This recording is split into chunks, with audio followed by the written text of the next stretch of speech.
અયોધ્યા રામ મંદિર પ્રાણ પ્રતિષ્ઠા કાર્યક્રમથી સમગ્ર ભારત રામમય બન્યું છે। અમદાવાદમાં દરેક સોસાયટીઓમાં જુદા જુદા ધાર્મિક કાર્યક્રમો રાખવામાં આવ્યા છે। પૂર્વ ચેરિટેબલ ટ્રસ્ટે 30 કિલો ઘીની ભગવાન રામની પ્રતિમા બનાવી છે।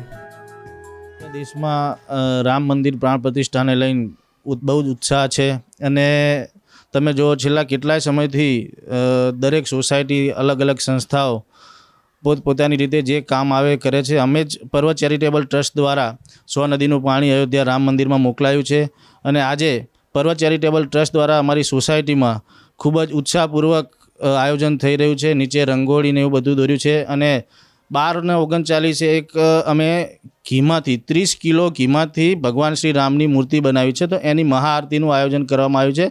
ગુજરાતમાં પ્રથમ વખત ભગવાન શ્રી રામની ઘીની મૂર્તિ બનાવી હશે, તો આ ઘીની મૂર્તિનો દર્શન કરવા એક અલૌકિક છે।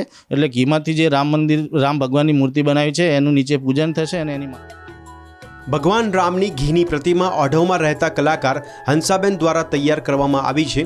ઘીને ગરમ કરીને પ્રવાહી સ્વરૂપમાં ફેરવવામાં આવ્યું હતું। બાદમાં તેને બરફની પાટ પર રેડીને ઘટ સ્વરૂપમાં ફેરવવામાં આવ્યું હતું।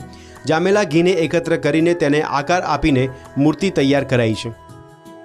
આ ઓર્ડરમાં હંસાબેન રાજપૂત કરીને છે, જે છેલ્લા 30 વર્ષથી ઘીની બધી વસ્તુઓ બનાવે છે। તો એ મારા સંપર્કમાં આવ્યા, તો મેં એમને ફોન કર્યો તો એમને કીધું કે આપણે ભગવાન શ્રી રામની ઘીની મૂર્તિ બનાવી, તો એમને 30 કિલો ઘીની મૂર્તિ બનાવી છે। ઘી એકદમ પહેલાં ગરમ કરવામાં આવે અને ગરમ કર્યા પછી એની બરફની પાટમાં એ ઘીને ઠંડુ કરવામાં આવે અને ઠંડુ કરીને એનું મિશ્રણ કરવામાં આવે। એ મિશ્રણની પછી આ મૂર્તિ બનાવે છે। આમાં કોઈ કેમિકલ કે એવું કંઈ એડ કરવામાં નથી આવ્યું અને આ ઘી જ્યારે મૂર્તિ ઓગળવાની શરૂઆત થાય તો આ ઘી મંદિરમાં દીવા માટે પણ ઉપયોગમાં લેવાય।